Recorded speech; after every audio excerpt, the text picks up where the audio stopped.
शङ्करं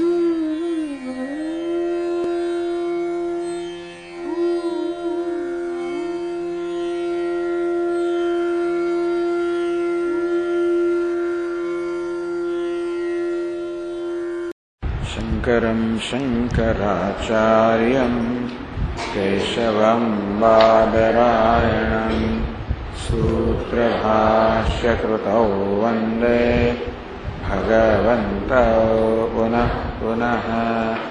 ईश्वरो गुरुरात्मेति मूर्तिभेदविभागिने व्योमवद्व्याप्तदेहाय दक्षिणामूर्तये नमः। अखण्डानन्दसम्बोधः वन्दनाद्यस्य जायते गोविन्दं तमहं वन्दे चिदानन्दतनुं गुरुम्। अखण्डं सच्चिदानन्दम् अवाङ्मनसगोचरम् आत्मानमखिलाधारम् आश्रयेऽभीष्टसिद्धये। यदालम्बोदरं हन्ति सतां प्रत्यूहसम्भवम् तदालम्बे दयालम्बम् लम्बोदरपदाम्बुजम्।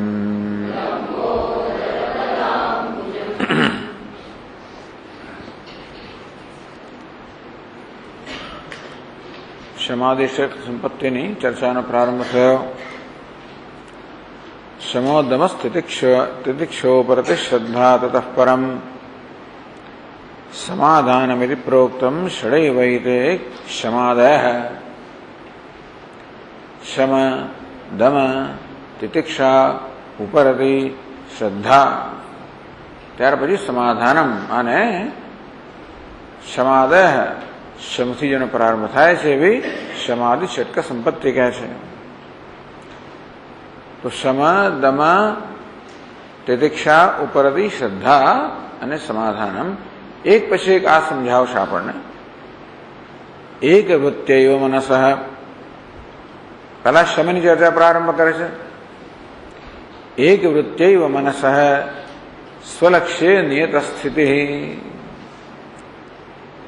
એક આધારી વૃત્તિથી મનની પોતાના લક્ષ્યમાં નિયમિત સ્થિતિ હોવી અર્થાત મનનું પોતાના લક્ષ્યમાં સ્થિત હોવું એક ધારી વૃત્તિના પ્રવાહથી મનનું પોતાના લક્ષ્યમાં એકાગ્ર હોવું।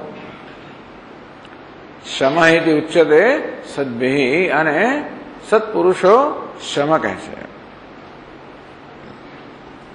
ઉત્તમો મધ્યમસ્યૈવ જગન્ય ઇતિ ચત્રિધા નિરૂપિતો વિપશ્ચિદ્ભિઃ તત્તલ્લક્ષણવેદિભિઃ। તો શમનું લક્ષણ જાણનાર વિદ્વાનોએ આ શમની ત્રણ અવસ્થાઓ કહી છે। ઉત્તમ, મધ્યમ અને જઘન્ય એટલે કે અધમ કે કનિષ્ઠ। સ્વવિકારમ પરિત્યજ્ય વસ્તુ માત્રતયા સ્થિતિ મનસ સા ઉત્તમા શાંતિ બ્રહ્મ નિર્વાણ લક્ષણા। શમ કહો, શાંતિ કહો, સર્વોત્કૃષ્ટ શાંતિ કઈ બ્રહ્મ નિર્વાણ લક્ષણા। બ્રહ્મમાં જ નિર્વાણ થવું અર્થાત બ્રહ્મમાં નિષ્ઠા। બ્રહ્મનિષ્ઠા એટલે હું બ્રહ્મ છું જ્ઞાન બ્રહ્મ નિષ્ઠા બ્રહ્મ બની જવું। તો બ્રહ્મ તો સ્વયં શાંત સ્વરૂપ છે। શાંત કઈ રીતે કે કોઈ પ્રકારના વિક્ષેપનો પણ વિરોધી નથી અર્થાત એવી કશી વસ્તુ નથી જે બ્રહ્મરૂપી શાંતિમાં કોઈ પ્રકારની ખલેલ પહોંચાડી શકે। કારણ કે કશી વસ્તુને સ્પર્શી જ શકતી નથી।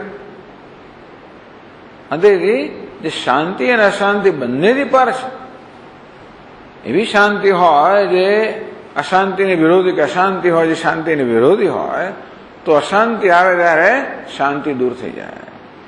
પણ બ્રહ્મરૂપી શાંતિ કેવી છે? શાંતિ અને અશાંતિ બંનેથી પર, બંનેનું અધિષ્ઠાન, બંનેનું પ્રકાશક.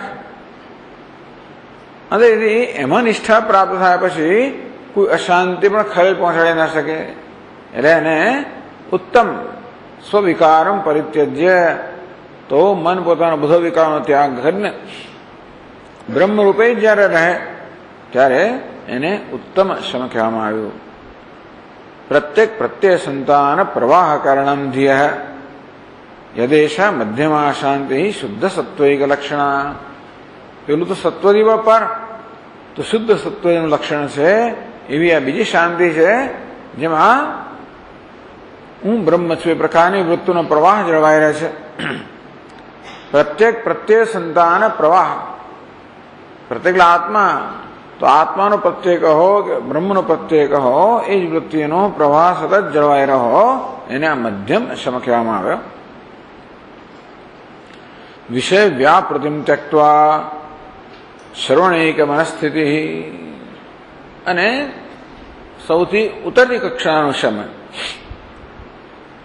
વિષયનો વ્યાપાર ત્યજી દઈને મન જ્યારે પોતાના વિષયના વ્યાપાર, બધા બહારના વિષયના વ્યાપારથી મુક્ત થઈ ગયો હોય.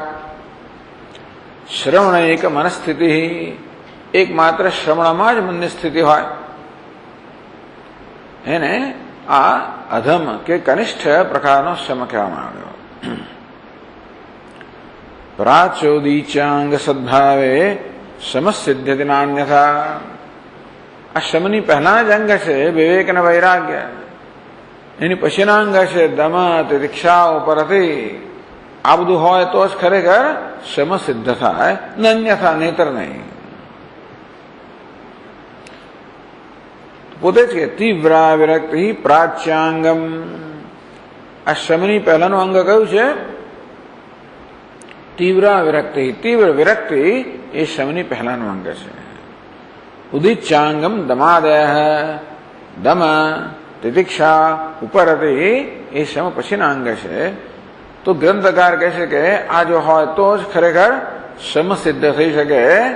ને વૈરાગ્યનો તો કદાચ ટૂંકમાં મનની કદાચ શાંતિ હોય, પણ વૈરાગ્ય ન હોય, વૈરાગ્ય વગરની મનની શાંતિ જો હોય તો એ શમ નથી. એ કહેવા માંગે છે કે દમ કે તિતિક્ષા ન હોય અને મનની શાંતિ હોય તો એ ટકાઉ ના હોય. તેનો અર્થ એ છે કે તો જ એ ટકાઉ શાંતિ હોય જ્યારે વૈરાગ્ય પણ હોય અને દમ, તિતિક્ષા વગેરે પણ હોય.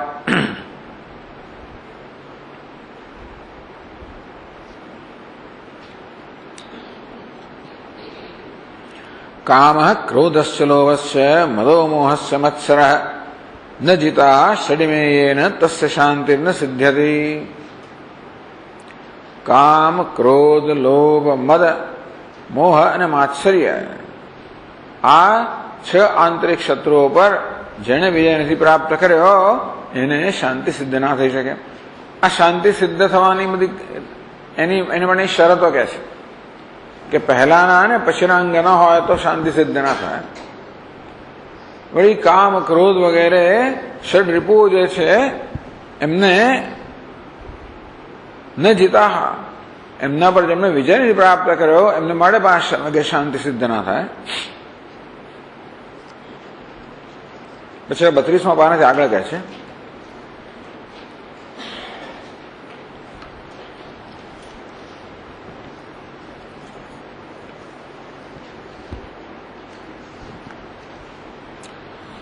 શબ્દાદિ વિષયેભ્યો યહ વિષવન્ન નિવર્તતે તીવ્ર મોક્ષેચ્છયા ભિક્ષોઃ તસ્ય શાંતિર્ન સિદ્ધ્યતે.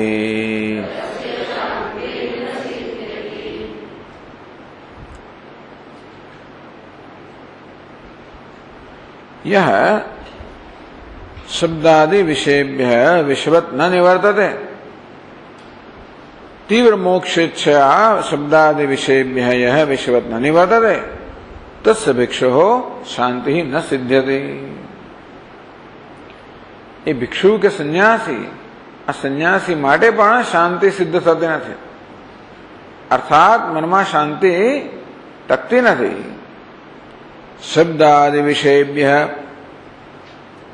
યહ ન નિવર્તતે, જે શબ્દ સ્પર્શ વગેરે વિષયો છે એમાંથી જેનું મન નિવૃત્ત થયું નથી. અને કયા પ્રકારની નિવૃત્તિ? વિષયવત, વિષયોને આમ વિષય કહેવામાં આવે છે. આ બધું વિવેક ચોડામણ કહેવામાં આવ્યું કે વિષમ હંતિ અત્તારમ, આ વિષ તો છે એના ખાનારને જ માત્ર વિષનો તમે ખરેખર આરોગો કે વિષનો આહાર કરો તો તમને મારે. વિષયો તો માત્ર જોવાથી મારે છે. એટલે વિષ કરતા પણ આ વિષય જે છે વધારે ખતરનાક છે. પેલું તમે આરોગો તો મૃત્યુ થાય, આ માત્ર જોવા માત્ર છે. જોવાથી આપણામાં આપણી ભોગ વૃત્તિને ઉત્તેજિત કરે, કર્મ કરાવે, એમ કરીને આપણા જન્મ મૃત્યુના ચક્રમાંથી છૂટવા જ ન દે. એ રીતે વિષય મારે છે. વિષય વિષયની જેમ નથી મારી નાખતો, પણ ધ્યાયતો વિષયાન પુંસઃ અને બુદ્ધિનાશાત પ્રણશ્યતિ, જે ભગવાન આખી પ્રક્રિયા કહી કે વિષયનું ધ્યાન પણ કરવાથી, ચિંતન કરવાથી કેવી રીતે આમાં પ્રીતિ અને કામ અને ક્રોધ અને પછી મોહ અને પછી સ્મૃતિ ભ્રંશ, બુદ્ધિનાશ અને પ્રણાશ, આખી પ્રક્રિયાએ બતાવી પતનની સીડી. એ રીતે વિષય આપણને મારે છે.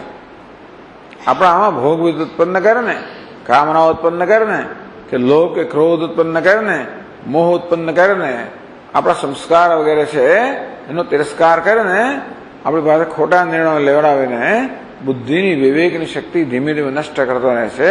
અને આ રીતે મનુષ્યના મનુષ્યપણાનો નાશ કરે છે.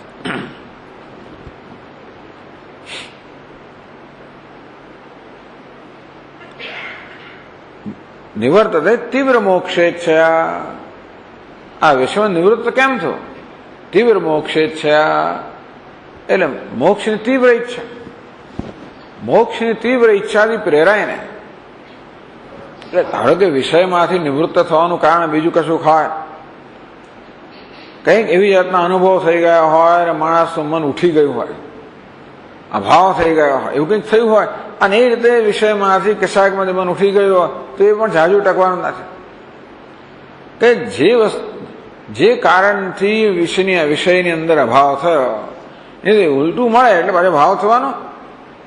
કોઈ કે આપણને દાદ ના આપી માટે આપણો અભાવ થયો, તો કોઈ દાદ આપે તો વળી ભાવ થાય પાછો. એટલે તીવ્ર મોક્ષેચ્છા, મોક્ષની તીવ્ર ઈચ્છાને કારણે, તો મોક્ષની જેની ઈચ્છા એના માટે વિશ્વ અવિશ્વ સમાન છે, બધા માટે નથી. જે લોકોને ભોગની ઈચ્છા હોય વિશ્વ કે વિશ્વ સમાન નથી. અને વિષયોનો ઉપભોગ પણ માણસ કરી શકે, સંસારી માણસ જ્યાં સુધી એ વર્જનીય ના હોય, શાસ્ત્રથી નિષિદ્ધ ના હોય, એવા વિષયોનો ઉપભોગ પણ ધર્મના પાયા પર કરવામાં આવે તો આપણે એને તિરસ્કાર ના કરી શકીએ. પણ એ મોક્ષ મળે તો એ પણ ખોટું છે. એટલે જે મોક્ષની ઈચ્છા ધરાવનાર છે એને માટે તો વિષયનો કોઈ પ્રકારનો ઉપભોગ, વિષયમાંથી કોઈ પ્રકારનો આનંદ આવે એમ કરીને મન આપણે વિષયનો કંઈક ને કોઈ રીતે એની પ્રશંસા કરતું થાય, તો વિષયમાંથી આનંદ આવે એટલે વળી પાછું માની ઈચ્છા કરતું થાય, તો વળી પાછું વિચાર કરતું થાય.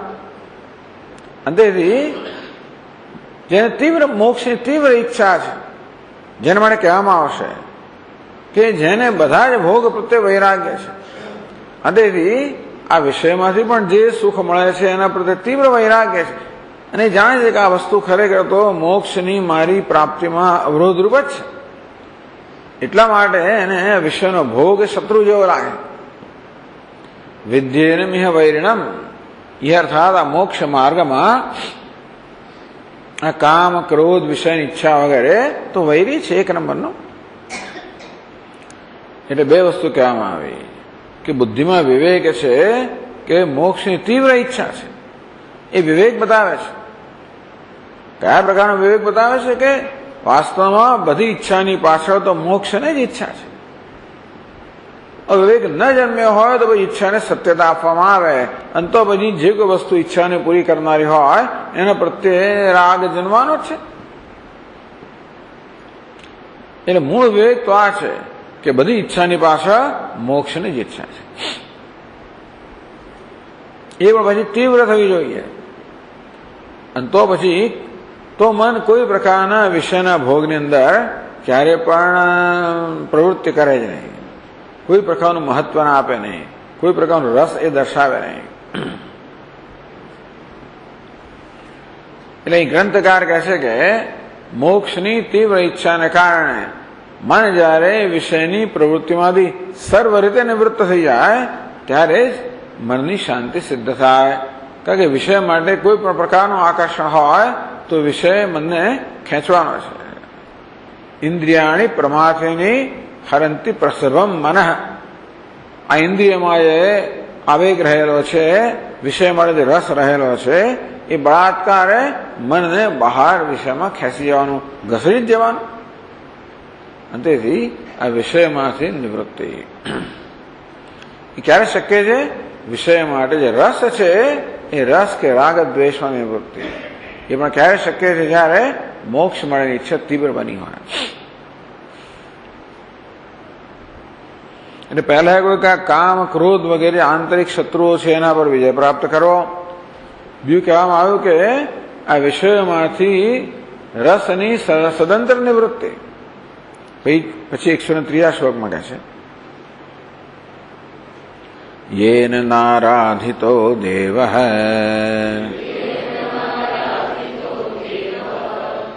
યસ્ય નો ગુર્વનુગ્રહઃ ન વશ્યમ હૃદયમ યસ્ય તસ્ય શાંતિર્ન સિદ્ધ્યતે.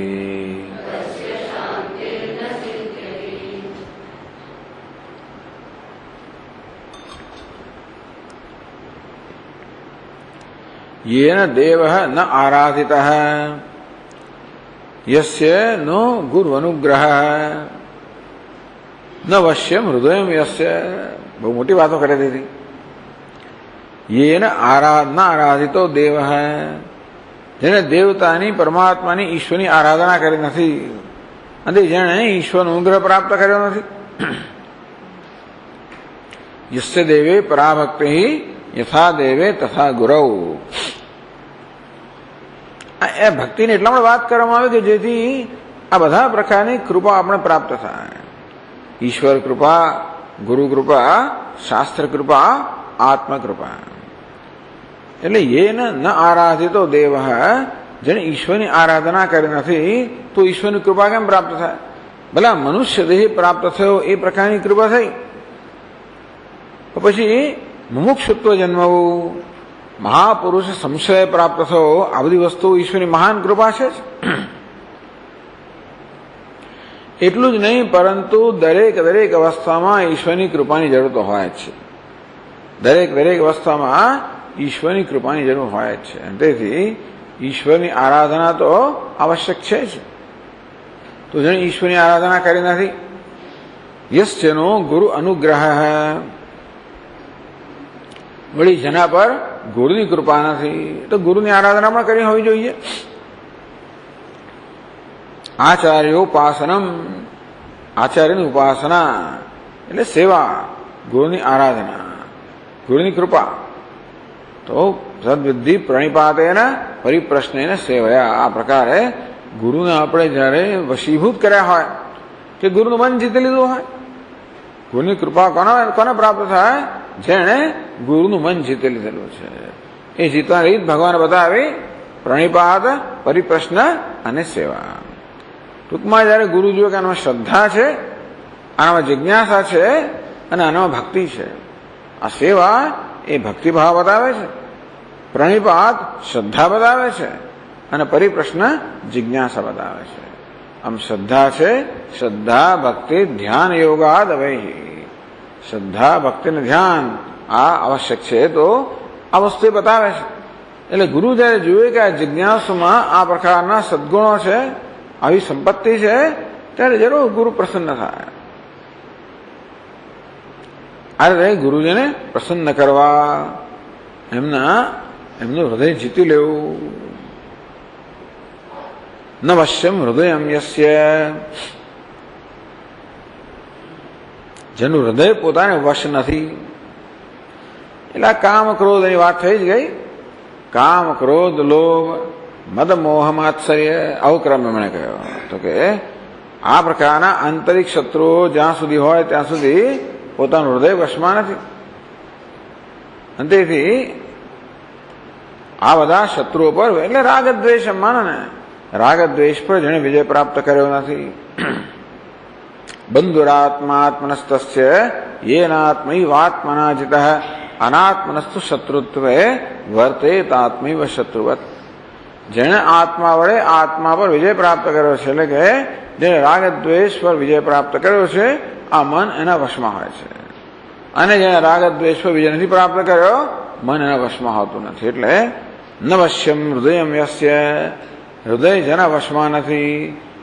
જો આપણા વશમાં તો રાગદ્વેષના વશમાં હોય તો આ પ્રકારે ત્રણ વસ્તુ કહેવામાં આવી. ઈશ્વરનો અનુગ્રહ જરૂરી છે, ગુરુનો અનુગ્રહ જરૂરી છે, અને રાગદ્વેષ પર વિજય પ્રાપ્ત કરવો.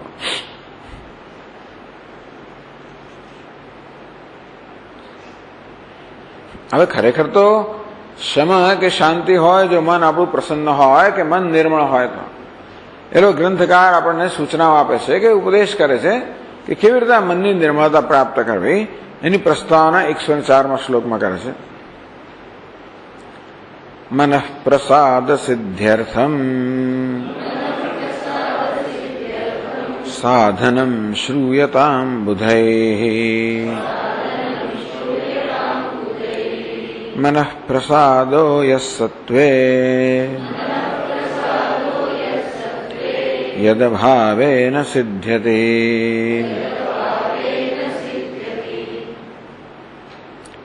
મનઃ પ્રસાદ સિદ્ધ્યર્થમ, મનના પ્રસાદ માટે, પ્રસન્નતા માટે, નિર્મળતા માટે, સ્વચ્છતા માટે. એટલે મનની નિર્મળતા જરૂરી છે, સ્વચ્છતા જરૂરી છે.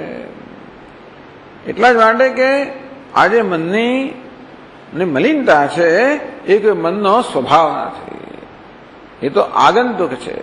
એટલા માટે જેવી રીતે જળમાં જે મલિનતા હોય એને આપણે દૂર કરી શકીએ, કારણ કે એ જળનો સ્વભાવ નથી, આગંતુક છે.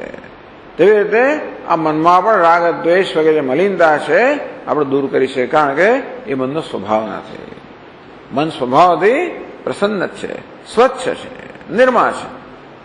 પણ અવિવેકને કારણે રાગ દ્વેષ વગેરે આંતરિક શત્રુઓએ એમાં પ્રવેશ કરીને એનો જાણે કબજો લઈ લીધો છે. અને તેથી પ્રયત્નપૂર્વક આ આસુરી સંપત્તિને દૂર કરવાની છે. અહંકારમ બલમ દર્પમ કામમ ક્રોધમ પરિગ્રહમ વગેરે આ બધી વસ્તુઓ જે છે એને છોડવાની જરૂર છે.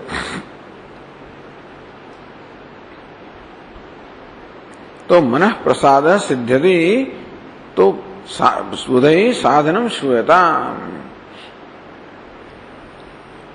બુદ્ધિમાન મનુષ્યો વડે આ સાંભળવામાં આવે એટલે કે બુદ્ધિમાન મનુષ્યો સાંભળો જે સાધન અમે કહીએ છીએ મનની પ્રસન્નતા માટે.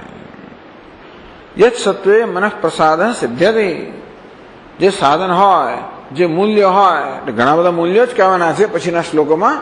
જે સાધન કે મૂલ્ય હોય તો આ મનની પ્રસન્નતા કે નિર્મળતા સિદ્ધ થાય, પ્રાપ્ત થાય. યત અભાવેન સિદ્ધ્યતિ, અને જે મૂલ્યનો અભાવ હોય કે ન હોય તો મનની પ્રસન્નતા નિર્મળતા સિદ્ધ ન થાય. તો આ પ્રસન્નતા કે સ્વચ્છતા સિદ્ધ કરવા માટેના આ મૂલ્યો આપણને કહે છે. તો ચાલો 4 શ્લોક આપણે વાંચી જઈએ. બ્રહ્મચર્યમ હિંસા ચ દયા ભૂતેષ્વક્રતા વિશેષવતિ વૈતૃષ્ણ્યમ શૌચમ દંભ વિવર્જનમ સત્યમ નિર્મમતા સ્થૈર્યમ અભિમાન વિસર્જનમ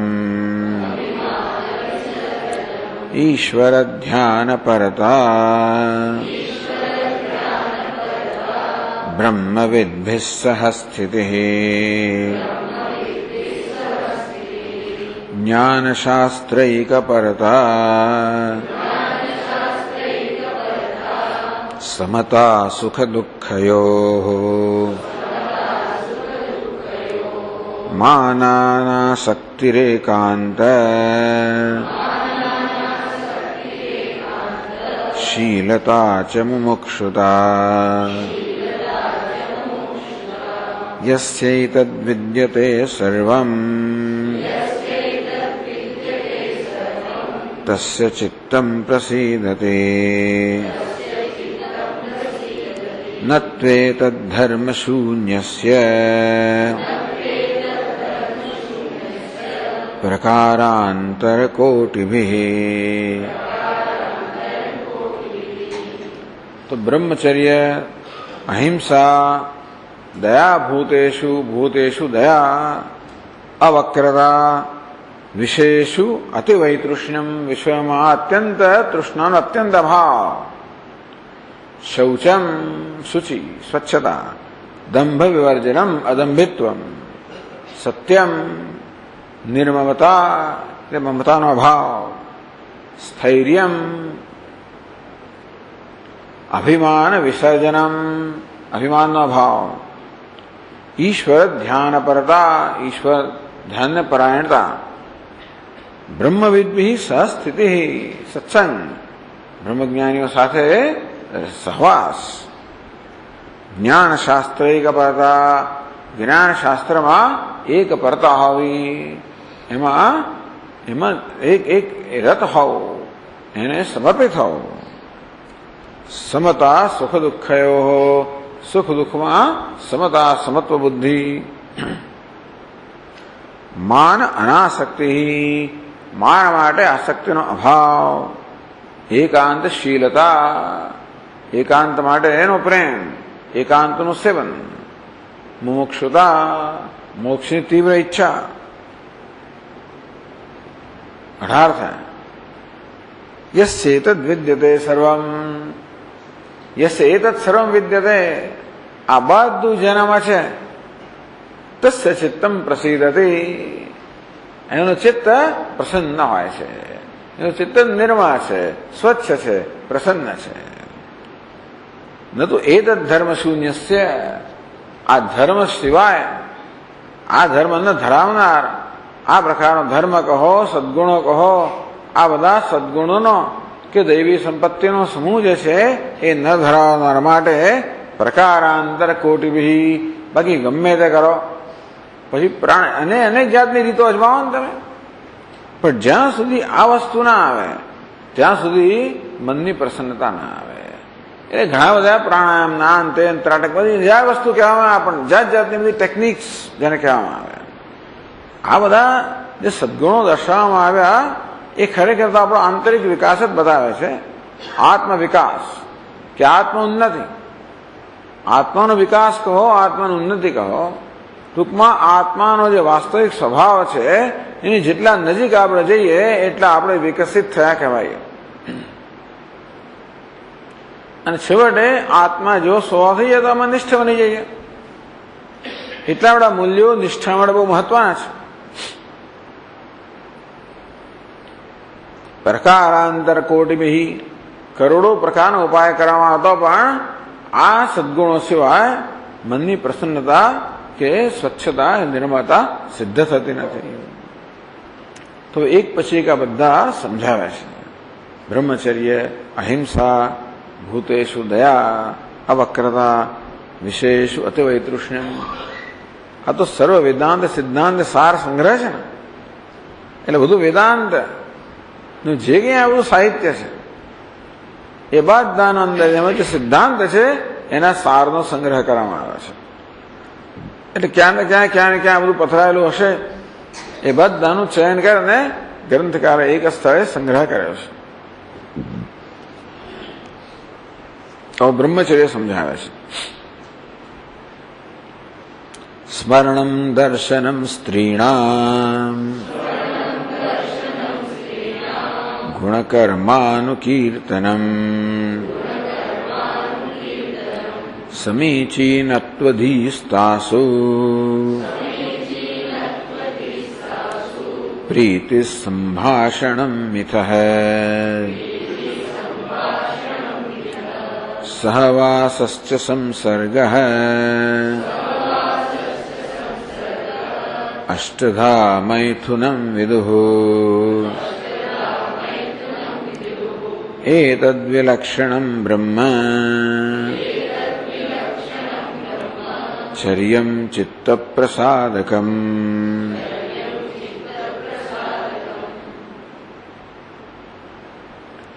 तो 8 પ્રકારનું મૈથુન કહેવામાં આવ્યું, 8 અવસ્થાઓ કહેવામાં આવે.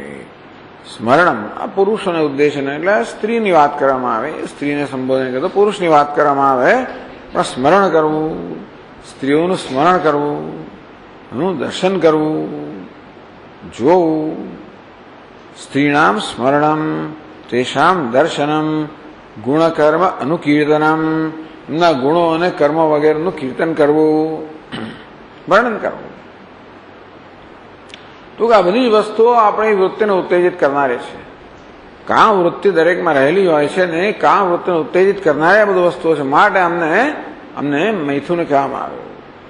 મૈથુન એટલે ખરેખર તો સહયોગ, તો એ પ્રકારનો એ થયો, એ સહયોગ જ થયો એક અથવા બીજી રીતે. અંતે તે બધાને શાસ્ત્રમાં મૈથુન કહેવામાં આવ્યું છે. સમીચીનત્વધિ તાસુ એ સ્ત્રીઓ પ્રત્યે સમીચીનત્વધિ સારાપણાની બુદ્ધિ સારી છે એ પ્રકારનો મનમાં અભિજાતનો બુદ્ધિ એટલે કે વિચાર કે નિર્ણય. પ્રીતિ એ છેવટે પ્રીતિ જન્મ આવે. મિથ સંભાષણમ પરસ્પર સંભાષણ એટલે ગુહ્ય ભાષણ એકાંતમાં સંભાષણ કરવું. સહવાસશ્ચ તેઓની સાથે સહવાસ, સંસર્ગ અને છેવટે સંસર્ગ કે સંબંધ. અષ્ટધા મૈથુનમ વિદુહુ આ બધી વસ્તુઓ ધીમે ધીમે ધીમે વિકાસ પામનારી છે અને છેવટે સંસર્ગમાં પરિણમનારી છે. અને તેથી આ બધી 8 અવસ્થાઓને મૈથુન કહેવામાં આવ્યું. અષ્ટધા મૈથુનમ વિદુહુ 8 પ્રકારનું મૈથુન છે. એતદ વિલક્ષણમ અને વિલક્ષણ જે છે આમનો અભાવ જે છે એ બ્રહ્મચર્યમ એને બ્રહ્મચર્ય કહેવામાં આવે છે. ચિત્ત પ્રસાદકમ એ પ્રકારનું બ્રહ્મચર્ય ચિત્તની શુદ્ધિનું સાધન છે. એટલા માટે સ્વામિનારાયણ સંપ્રદાય વગેરેની અંદર કે સ્ત્રીઓનો કોઈ પ્રકારનો પણ સંપર્ક હોય જ નહીં. દર્શનમ પણ દર્શન હોય તો પછી આગળ બીજી વસ્તુ થાય ને. તેથી એમાંથી બાદ કરી નાખવામાં આવે. નિયમો તો બહુ કડક બનાવવામાં આવે છે. કોઈ સાધુ એકલો ક્યારેય જાય જ નહીં, હંમેશા બે સાથે જ હોય. અને એકલા મળવાનું પણ નહીં, કોઈ બે સાથે હોય જ, એ રીતનું જ હોય. સ્ત્રીઓને મળવાનો સવાલ જ નથી. તો કશે જાય તો બે જો હોય એટલે એક જણ બીજાને ધ્યાન રાખનારો હોય. અને કદાચ એક કામ આડો જાય તો તરત બીજો એને ધ્યાન રાખનારો હોય ખરેખર. એટલે આ બધા નિયમો બનાવ્યા છે. અને સહજાનંદ સ્વામી જોયું કે બે માણસ સ્વભાવ છે અને તેથી આ બધા નિયમો જરૂરી છે. હવે એ નિયમોને છેક ઇન્ફિનિટી સુધી લઈ જાઓ તમે ટૂંકમાં, એમાં કોઈ પ્રકારની બાંધછોડ છે જ નહીં. બાંધછોડ હોવી એ પણ એક તકલીફવાળી વસ્તુ છે, પણ ન હોવી એ પણ બીજી તકલીફવાળી વસ્તુ છે. એટલે હવે આ પ્રકારે આવા 8 મૈથુન એટલે મૈથુનની 8 અવસ્થાઓ જે છે એ બધાથી દૂર રહેવું, બધાથી મુક્ત રહેવું. આને બ્રહ્મચર્ય કહેવામાં આવે છે. ચિત્ત પ્રસાદકમ આ ચિત્તની શુદ્ધિનું સાધન છે, પ્રસન્નતાનું સાધન છે. હવે બ્રહ્મચર્ય માટે તો માણસે કામમાંથી મુક્ત થવું પડે, રજોગુણમાંથી મુક્ત થવું પડે, ના રીતે સત્વગુણ જે છે એમાં વૃદ્ધિ કરવી પડે. એટલે એ પ્રકારનું જીવન જીવવું પડે. એનો આહાર વિહાર આ બધી વસ્તુઓમાં ધ્યાન રાખવું પડે. તો એ કારણ કે આહાર પણ સાત્વિક હોય. આહાર માત્ર આપણે મુખથી લઈએ એટલું જ નહીં, પરંતુ બધી ઇન્દ્રિયો દ્વારા જે કે આહાર લેવામાં આવે, જે સાંભળો, જે વાંચો, જે લખો, જે બોલો, જે જુઓ, આ બધી વસ્તુઓમાંથી આપણા મનમાં આ બધા પ્રકારના જે ઉદ્દીપનો છે કહી શકાય એ બધા મન પર પ્રભાવ પાડતા હોય છે. તેથી જે કંઈ વસ્તુ આ ઇન્દ્રિયોના દ્વારમાંથી મનમાં પ્રવેશે એ બધી જગ્યાએ ત્યાં એનું ઓડિટિંગ કે એનું સેન્સરિંગ થવું જોઈએ. સેન્સરિંગ જેમ દરવાજો ખોલતા પહેલા પેલું આપણે નાનું ખોલીએ ને પેલું જોઈ કોણ છે કંઈ નક્કી કરે એને આવવા દો કે ના આવવા દો. આમ દરવાજા ખોલી નાખવા એ તો ખરેખર કંઈ બુદ્ધિપૂર્વકનું કામ નથી. પહેલા જોઈએ, નક્કી કરીએ, એ તો વાત કરો કોણ છે શું છે, પછી ખોલે દરવાજો. જેવી રીતે કશી વસ્તુને અંદર જતા આમ જેવી રીતે આપણે ખાતા પહેલા કેવો વિચાર કરીએ છીએ ને, કોઈ વસ્તુને આપણે એમને મોંમાં કે પેટમાં ના જવા દઈએ. બધું બરાબર વિચાર ને કે ભાઈ આપણે અનુકૂળ છે કે નહીં, આ બરાબર આમાં હાઇજીન આરોગ્યની દ્રષ્ટિ બરાબર છે કે નહીં, શું છે શું નહીં, સ્વચ્છતા છે, ચોખ્ખાઈ છે, આ છે તે છે, બધું વિચારને કરતા હોઈએ ને. તેવી રીતે આહાર જેવી રીતે અને તે રીતે જો ખાનાર તો બધું ખાય છે. ખાનાર લોકો ગોળદું ખાય જ્યાં હોય બધી લારીમાં જે કંઈ જ્યાં મળતું બધું ખાતા હોય છે, સ્વાદ આવે ત્યાં સુધી. પછી ચિંતા નથી કરતા ક્યાં કેવી રીતે બન્યું છે ને ક્યાંથી આવ્યું ને શું થયું છે, કોઈ પ્રકારની ચિંતા નથી કરતા હોય છે લોકો. એવા અવિવેકી ઘણા બધા હોય છે. પણ સાધકે તો હંમેશા કોઈ પ્રકારનો આહાર કોઈ પણ ઇન્દ્રિયથી પ્રવેશ કરનારી વસ્તુ વિશે હંમેશા સાવધાન રહેવું જ જોઈએ કે આ વસ્તુ મારા મનમાં જાય તો કઈ પ્રકારના સંસ્કાર છોડીને જાય, એ સંસ્કાર વળી પાસે ક્યારેક જાગૃત થાય એ પ્રકારની સ્થિતિ ઉત્પન્ન થાય ત્યારે. તેથી કશી વસ્તુને મનમાં જવા દેતા પહેલા વિચાર કરવો જોઈએ, સાવધાન રહેવું જોઈએ. એટલે આ પ્રકારનું બ્રહ્મચર્ય તો અંતિમ વસ્તુ છે. આપણા વ્યક્તિત્વના બધા સ્તરની અંદર આવી રીતે સાત્વિકતા વ્યાપી ગઈ હોય તો ધીમે ધીમે પછી આપણે આ પ્રકારનું બ્રહ્મચર્ય પ્રાપ્ત કરી શકીએ. પણ જે પરિસ્થિતિ એના કરતા વણસે નહીં, ખરાબ ન થાય એવો તો પ્રયત્ન કરવો જ જોઈએ. તેથી મનને આ બધા સંપર્કથી દૂર રાખવું જોઈએ જ્યાંથી શક્ય હોય ત્યાં સુધી. આ બ્રહ્મચર્ય. પછી અહિંસાની વાત કરે છે આગળ. અહિંસા વાંગ મનઃ કાયૈ પ્રાણિમાત્રા પ્રપીડનમ સ્વાત્મવત સર્વભૂતેષુ કાયેન મનસા ગિરા.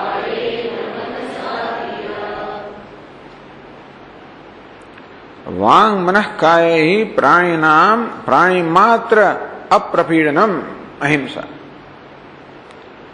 વાણીથી, મનથી કે કાયાથી, એટલે જે કર્મ વાણીના સ્તરે થતા હોય બોલવાનું, મનના સ્તરે વિચારવાનું, કાયાના સ્તરે જે ઇન્દ્રિયોની ચેષ્ટા થતી હોય આ બધા સ્તરે પ્રાણી માત્ર, કોઈ પણ પ્રાણી, કોઈ પણ જીવંત વસ્તુ, એમાં વનસ્પતિ પણ આવી જાય, જીવજંતુઓ પણ આવી જાય અને વનસ્પતિ પણ આવી જાય. અપ્રપીડનમ, કોઈ પ્રકારની પીડા આપણાથી ન ઉપજે. મારવાની વાત તો છોડો જ, તો પીડા પણ ના જન્મે. એટલે પ્રાણીનામ અપીડનમ એવું જ કહેવામાં આવ્યું છે કે આપણા વડે કોઈને પીડા ન જન્મે. અહિંસા તો અશક્ય જ છે ને આ જમાનામાં. કાયૈ, શરીરના સ્તરે તો કેટલી હિંસા થાય જ છે. કારણ કે આપણે જીવવા માટે આપણે કેટલાય લોકોનો ભોગ લઈએ, કેટલાય જીવોનો ભોગ લઈએ છીએ. બગીચામાંથી માણીને કેટલી વસ્તુ, આ છાંટી દવા ને પેલી દવા છાંટીને આ કર્યું ને, ઘરની અંદર મચ્છર આવે ને, માખીઓ આવે ને, વાંદા આવે ને, પેલું આવે ને બધું. એટલે સ્વામી એવું ના કે કાં તો એ રહે કે આપણે રહીએ પછી એવું થાય છે વટે. અને એટલા માટે એના આ એક હંમેશા વિવાદાસ્પદ વસ્તુ રહેલી જ છે કે શું કરવું આ બધા વિષયમાં. હિંસા. હમણાં જ એક જણને મળ્યા, એમણે એમનું મકાન બંધાવ્યું. આપણે જયારે ઘર બંધાવીએ ત્યારે પેલી ઉધઈની ટ્રીટમેન્ટ કરતા હોઈએ છીએ. એમણે ઉધઈની ટ્રીટમેન્ટ ના કરે અને આ આપણા બારણી 12 શાક હોય છે ને એ લાકડામાંથી ઉધઈ પ્રવેશ કરતી હોય છે. કારણ કે એ વસ્તુ જમીન સાથે લાગેલી હોય ને. એટલે આજ નવી પદ્ધતિ આજકાલ છે કે એ 12 શાક લાકડાની ના બનાવે, એ કાં તો પથ્થરની બનાવી, કોન્ક્રીટની આરસીસીની બનાવી, એવી મળે છે. એમણે ઘરમાં કંઈ લાકડું રાખ્યું જ નથી. બારણા એ લાકડાના નહીં, ઉપર કે એલ્યુમિનિયમ જડેલું હોય ને પેલું કરેલું હોય ને એમણે પેલી એનો પથારી પર પલંગ બનાવે છે તો પેલી ઈંટેથી પ્લેટફોર્મ જ બનાવી દીધું છે એના પર. એટલે કઈ રીતે આપણે આ બધા જીવોના પીડા માટેનું કારણ ના બની. એટલે મેં કહ્યું કે માણસ આવું કરતા હોય છે, એટલે ક્યાં સુધી આપણે પ્રયત્ન કરવો. આ તો પછી એવું છે ને કે આપણે એકવાર છૂટ મૂકીએ એટલે પછી ધીમે છૂટ મુકાતી જ જાય છે. ચાલો શરીરના સ્તરની વાત તો છે જ આ, પણ એમાં પણ બને એટલી ઓછી પીડા થાય. આ તો મકાન બાંધ્યું એમ જ 15 વૃક્ષો કાપી નાખ્યા, પતી ગયું કામ, ત્યાંથી શરૂ થયું. શું કરીએ, વૃક્ષો વચમાં આવે તો તમે કરો છો કે મકાન હોય કે વૃક્ષો હોય. એટલે આ રીતે તો બધી બહુ હિંસા મનુષ્ય દ્વારા થતી હોય છે. પણ એમ માનો કે જે ટાળી ન શકાય એવી હિંસા ધારો કે કરીએ પણ ખરા, કંઈક પ્રાયશ્ચિત થાય તો સારું. પણ બીજી બધી જેને વાણીના સ્તરે તો હિંસા આપણે ટાળી શકીએ જરૂર, અને શરીરના સ્તરે આપણે એને અલ્પમાં અલ્પ બનાવી શકીએ. એટલે શાકાહારી ભોજન એક વસ્તુ છે, તો એ પણ હિંસાને અલ્પ બનાવવાનું, અને પછી આપણી જરૂરિયાતો ઓછામાં ઓછી રાખવી. જીવન સાદામાં સાદું હોય, જેથી ઓછામાં ઓછો પરિગ્રહ હોય, ઓછામાં ઓછું કન્ઝમ્પશન ભોગ હોય. અને આ રીતે પરિગ્રહ કરવો, ખૂબ બધો સંગ્રહ કરવો અથવા ખૂબ બધી વસ્તુ ભોગવવી, આ બધું પણ હિંસાનો પ્રકાર જ છે. એમ કરીને આપણે આપણા શરીરને આપણા મનને હિંસા કરતા હોઈએ છીએ અને બીજાને વંચિત રાખીને પાછી હિંસા પીડા કરતા હોઈએ છીએ વગેરે વગેરે. આમ જીવન બને એટલું સીધું અને સાદું, જરૂરિયાતો ઓછામાં ઓછી, આ બધું પણ અહિંસાને અંતર્ગત થઈ જાય છે. વાણીના સ્તરે સાવધાની, જે ભગવાન કહે છે કે કોઈનો ઉદ્વેગ ન થાય, આપણું વાક્ય સત્ય જ હોય, પ્રિય હોય અને જરૂરી હોય તો જ આપણે બોલીએ. આ રીતે વાણીના સ્તરે સાવધાની, જેથી આપણા શબ્દોથી બીજાને પીડા ન થાય. અને મનના સ્તરે જરા અઘરું છે, તો મનના સ્તરે જેટલી પ્રસન્નતા પ્રાપ્ત થશે, ટૂંકમાં મનના સ્તરે હિંસા એટલે રાગ દ્વેષ.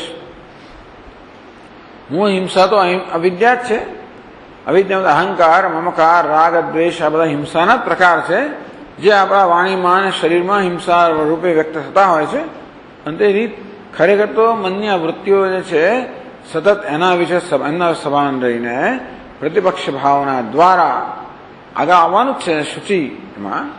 એટલે આ બધા ગુણો કે મૂલ્યો છે એ બધા કદાચ સ્વતંત્ર બીજા કરતા નથી, બધા સંકળાયેલા હોય છે. આ રીતે ચલો મનના સ્તરે બીજું કંઈ નહીં તો જાણી જોઈને આપણા વડે કોઈનું બુરું આપણે ના ઈચ્છીએ.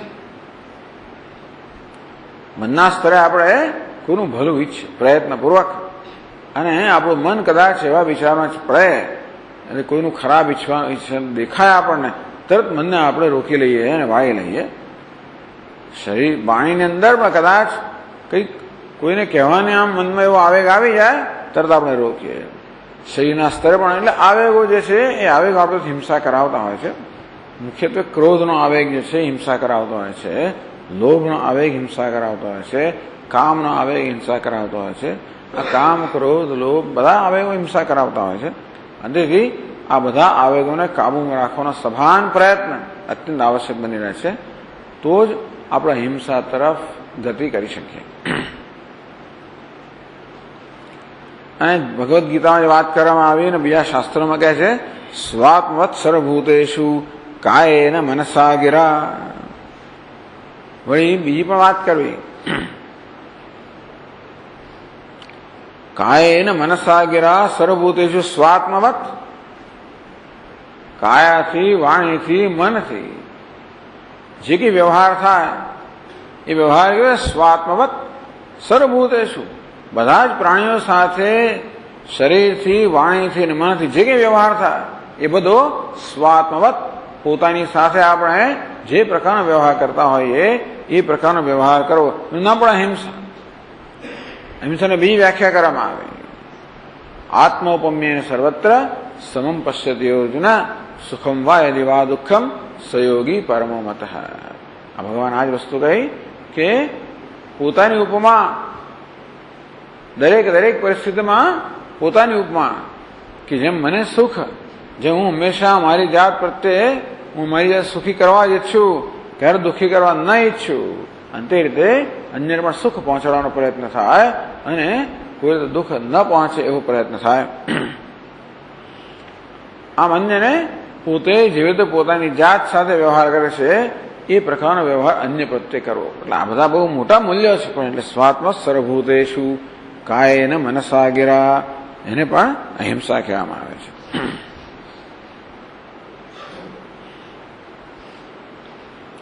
પછી દયા ભૂતેષુ, પ્રાણીઓ પ્રત્યે દયા, એના વિશે કહેવામાં આવે છે. અનુકંપા દયા સૈવ પ્રોક્તા વેદાંત વેદિભિઃ કર્ણત્રિતયેષ્વેક રૂપતા વક્રતા મતા.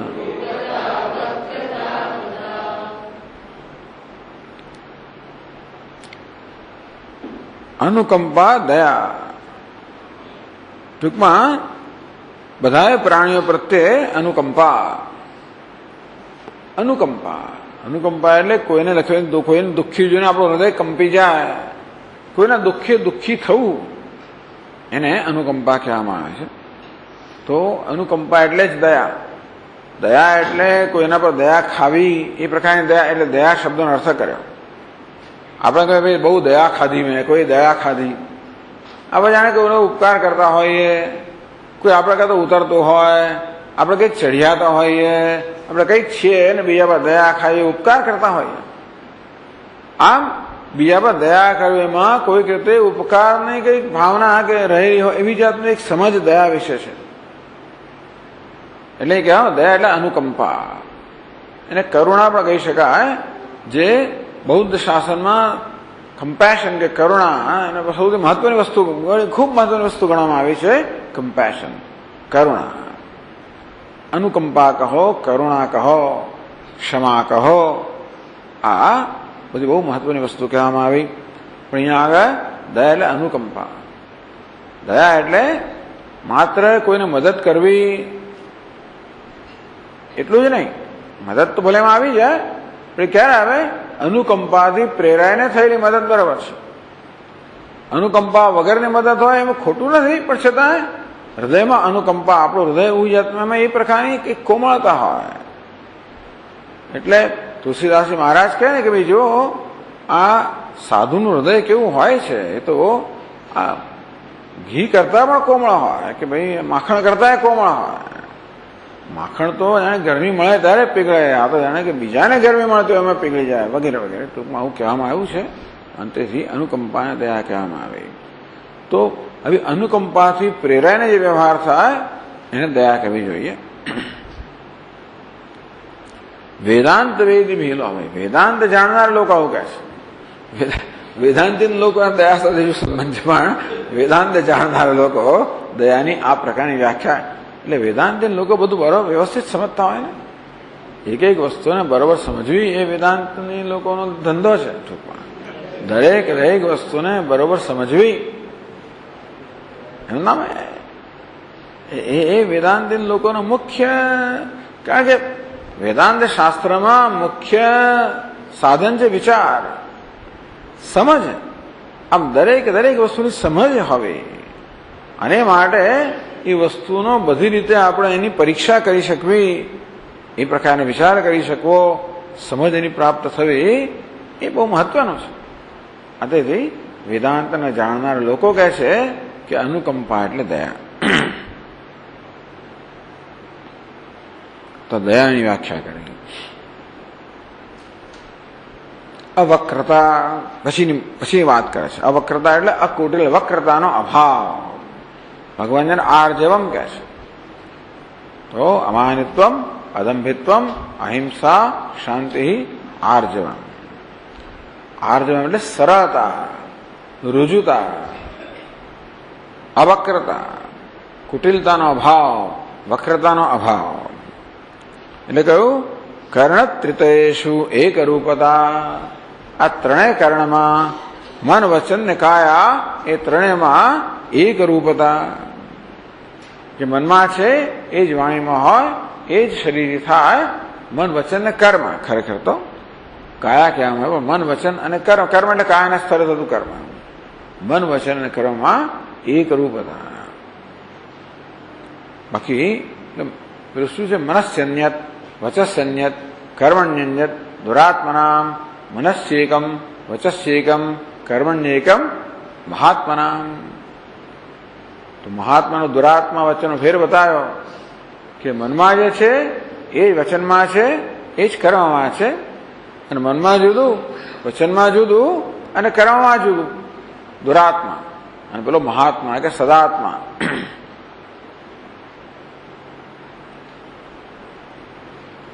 અને પ્રામાણિકતા પણ કહેવાય. પ્રામાણિકતા કહો, ભાવ સંશુદ્ધિ ભગવાન કહે છે. પોતાના ભાવ અથવા તો ઈરાદાઓની શુદ્ધિ, ચોખ્ખા ઈરાદા. કારણ મનમાં તો ઈરાદો જ હોય. એ વાણીથી કંઈક કહેવાઈ રહ્યું હોય અને મનમાં ઈરાદો જુદા પ્રકારનો હોય તો આપણે એને વક્રતા કહીશું, અપ્રામાણિકતા કહીશું. સરળતા કરતા પ્રામાણિકતા એક બહુ સારો શબ્દ છે. સામાન્ય રીતે જે બોલ્યા હોય એ પ્રમાણે માણસ કરે, કારણ કે જે બોલીએ એની બધા નોંધ લેનારા હોય છે. અને બોલીને પછી ના કરીએ તો જાણે જાહેર થઈ ગયું છે, એટલે તો એ બહુ પ્રશ્ન રહેતો નથી. બોલવામાં, વાણીમાં અને કર્મમાં એક રૂપતા હોય છે, પણ મનમાં અને વાણીમાં એક રૂપતા હોવી અને મનમાં અને કર્મમાં એક રૂપતા હોવી એ અઘરું છે. અંતે ત્યાં આગળ કે આપણા મનની ભાવનાઓ ચોખ્ખી હોય, આપણા ઈરાદાઓ ચોખ્ખા હોય. અને પછી એવું છે ને કે કારણ કે વાણીના સ્તરે હંમેશા આપણે સારા દેખાવાનો પ્રયત્ન કરીએ, કર્મના સ્તરે સારા દેખાવાનો પ્રયત્ન કરીએ તો આપણી જરૂરિયાત છે. આપણે હંમેશા સારા દેખાવા માંગતા હોઈએ છીએ, જેથી લોકો આપણા વિશે સારું કહે, આપણો સ્વીકાર કરે એટલા માટે આપણને આ સુખ થાય. તો આપણે આપણી જાતનો સ્વીકાર કરી શકીએ અને આપણે સ્વસ્થતા, સુખ વગેરે મળે. તેથી અન્યનો સ્વીકાર આપણા માટે અત્યંત આવશ્યક છે. એ ત્યારે થાય જ્યારે આપણે અન્યને ખુશ કરીએ, એ ત્યારે થાય જ્યારે આપણે સારા દેખાઈએ. એટલે લોકોને સ્વીકાર પ્રાપ્ત કરવો, વાહ પ્રાપ્ત કરવી, સન્માન પ્રાપ્ત કરવું, આ બધું માણસ જાત માટે બહુ જ મહત્વનું છે. એટલા જ માટે કે આપણે પોતે આપણો મહાન આદર કરતા નથી હોતા અને એટલા માટે અન્યના આદરની અત્યંત જરૂરિયાત હોય છે. આપણે પોતાનો બહુ સ્વીકાર નથી કરતા એટલે બીજાના સ્વીકારની જરૂર હોય. બીજા માટે પ્રમાણિત થવાની એપ્રુવલ અન્યનો, આ બધું બહુ જરૂરી હોય છે. એમાં ભારત જેવા દેશમાં બહુ વધારે જરૂરી હોય છે, જ્યાં આગળ આપણું જીવન જરા વધારે ખુલ્લું હોય. એટલે જ્યાં આપણને આપણા વ્યક્તિગત શું કહેવાય ને, વ્યક્તિગત સ્પેસ, વ્યક્તિગત આપણે સ્થળ ના મળતું હોય, પ્રાઇવસી ના મળતી હોય, એકાંત ના મળતું હોય, બધાનું જીવન બધા લોકો જાણતા હોય, ખુલ્લું હોય. તેથી બીજા લોકોની સ્વીકાર વગેરે વધારે મહત્વનો હોય છે. પણ ટૂંકમાં આ પ્રામાણિકતા, આર્જવમ, રુજુતા, સરળતા, મન, વાણી અને કર્મમાં એક રૂપતા. જો કે ન હોય તો આપણને જ નુકસાન છે. મન, વાણી એક રૂપતા ન હોય તો છેવટે આપણા મનમાં સંઘર્ષ જન્મવાનો હોય છે. જાણી જોઈને આપણે મનમાં છે એના કરતા ઉલટું કે બીજું કહીએ તો આપણે જાણીએ છીએ કે આપણે કહીએ છીએ ખોટું છે. એટલે પૂજ્ય સ્વામીજી કે પ્રમાણે જે પેલો વિચાર કરનાર છે એ જુદો અને વક્તા જુદો. એ જ્ઞાતા જાણે છે શું સાચું છે અને વક્તા જુદું બોલતો હોય તો જ્ઞાતા અને વક્તા વચ્ચે વિભાગ પડવાનો જ છે. અને પાછું વક્તા એ કંઈક બોલ્યો હોય અને કરતા વળી ત્રીજું જ કરતો હોય તો વક્તા અને કરતા વચ્ચે વિભાગ પડવાનો. આ પ્રકારે મન, વાણી અને કર્મ વચ્ચે એક રૂપતા ન હોય ત્યારે આપણે જ આપણા વ્યક્તિત્વમાં વિભાગ પાડતા હોઈએ છીએ. એમ કરતા વ્યક્તિત્વ વિભક્ત બની જાય અને છેવટે આપણને સાથ ના આપે. આપણું મન આપણું કયું ના કરે, જેમ ફાવે એમ કરે, આપણે ઈચ્છે કે નહીં બોલાઈ જાય, થઈ જાય, આ બધી વસ્તુ થાય. એટલા માટે અવક્રતા, પ્રામાણિકતા, રુજુતા, સરળતા, નિષ્કપટતા એક બહુ મહત્વનું મૂલ્ય છે. તો અર્જુનમાં આ મૂલ્ય હતું. ભગવાન કહે અનઘ અનસૂયુ. તો અનસુ કોઈને અસૂયા કરનારો નથી, ગુણમાં દોષ જોનારો નથી, અનઘ તો નિષ્પાપ છે વગેરે વગેરે. ભગવાન વારંવાર અર્જુનના આ બધા સંબોધનથી બિરદાવતા હોય છે. અર્જુન નામનો અર્થ પણ એવો કરવામાં આવે છે રુજુત્વાદ અર્જુન. આમ તો અર્જુનાત અર્જુન થવું જોઈએ, પણ રુજુત્વાદ અર્જુન એવો પણ અર્થ કરવામાં આવ્યો. જે રુજુ છે, સરળ છે, નિષ્કપટ છે, સીધો છે, સીધો માણસ. સ્વામી સીધા થઈએ તો પછી લોકો બધા આપણે બનાવી જ જાય, આ થાય તે થાય, એ બધી ફરિયાદો રહેવાની. સીધા હોવાનો અર્થ મૂર્ખ હોવાની જરૂર નથી ટૂંકમાં. એટલે દરેક જણાએ પોતાનું રક્ષણ કરવાની તો કુશળતા પ્રાપ્ત કરવી જોઈએ. સીધા હોવું જોઈએ, પ્રામાણિક હોવું જોઈએ, સાથે સાથે પોતાનું રક્ષણ કરવાની પણ ક્ષમતા હોવી જોઈએ. નહીં તો પછી એવું બને કે સીધા પાણાની સાથે એવી જાતની કુશળતા ન હોય તો પછી આપણે દુનિયા આપણો દુરુપયોગ કરે અથવા આપણને ઈજા પહોંચાડો બને, આપણો લાભ લઈ જાય, દુરુપયોગ કરે. સીધા માણસને એનો વાંધો નથી આવતો. મોટે ભાગે તો કોઈ લાભ લઈ જાય તો ઘણા લોકો નથી, ખાસ કોઈ લાભ લઈ ગયો હોય, ઉપયોગ કરી ગયો તો એમને વાંધો નથી આવતો, તો પ્રશ્ન જ નથી. પણ આપણે થાય છે શું કે એક બાજુ આપણે સીધા રહેવા માંગીએ છીએ, બીજી બાજુ પેલો મારો લાભ લઈ ગયો, મારો ઉપયોગ કરી ગયો, કે ખાટી ગયો, હું રહી ગયો, એ જાતનું પછી આપણે મનમાં દુઃખ રહેતું હોય છે. એવું રહેતું હોય તો પછી પોતાનું રક્ષણ કરવાની જરૂર છે. એવું ના હોય, એટલા પ્રમાણમાં માણસ સીધો હોય, ભગવાન શિવજી એટલો બધો સીધો હોય અને ભોળો હોય કે ઝેર સુદ્ધા પી જાય તો ભગવાન રક્ષણ કરનારો છે એવું માની લઈએ આપણે. એમનું રક્ષણ કોઈકે તો કર્યું જ ને, એ જ ભગવાન છે. પણ નહીં તાર એ આવું ઝેર પી ગયા તો પછી એમનું રક્ષણ તો થયું છે. એટલે આમ તો હવે એટલા બધા ભોળા ખરેખર અર્થમાં હોય તો ભગવાન રક્ષણ કરતો હોય છે. જો ન હોઈએ આપણે અને આપણે એમ લાગે કે ભાઈ આપણે આપણું રક્ષણ કરવાનું છે તો એ પ્રકારની ક્ષમતા આપણે પ્રાપ્ત કરવી જોઈએ. એટલે ટૂંકમાં આપણે સાવધાન તો હોવા જોઈએ. કુશળતાનો અર્થ નહીં કે પછી વક્રતા હોવી જોઈએ, એવી કુશળતા નહીં, પરંતુ બીજાના ઈરાદાઓ સમજવાની કે ક્ષમતા, પોતાના અનુભવોથી શીખવાની એવી કંઈક ક્ષમતા. બીજાના ઈરાદાઓ જરા સમજીએ. એટલે જ કહ્યું ને કે આપણે બધાને ઘરમાં ના આવવા દઈએ, જોઈને આવવા દઈએ.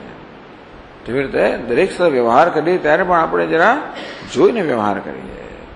એવું નહીં કે એમને જ આપણે ખુલ્લા થઈ જ ગયા અને બધાને આપણે અંદર પ્રવેશ આપી જ દઈએ આપણા મનની અંદર, એવી જરૂર નથી. દરેકનું જે સ્થાન હોય એ સ્થાન સુધી એમને ત્યાં આગળ અટકાવવાના, આગળ નહીં લઈ જવા દેવાના.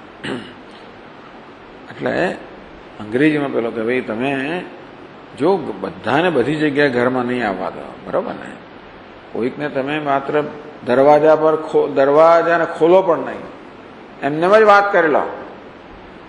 કોઈકને દરવાજો પેલો ચેઇન સાથે ખોલે એટલે દરવાજો અડધો ખુલે એને વાત કરી લો.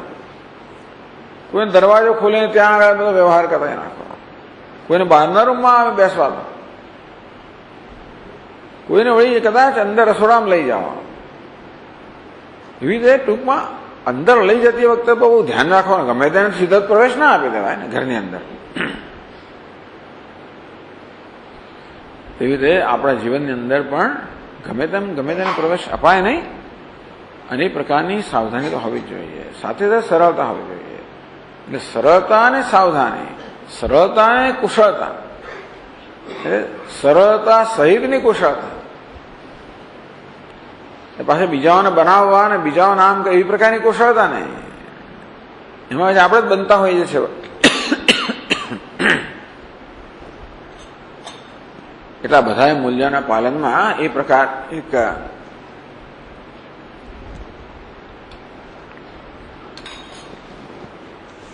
સાવધાની જરૂર તો હોય જ. ઓમ ચાલો.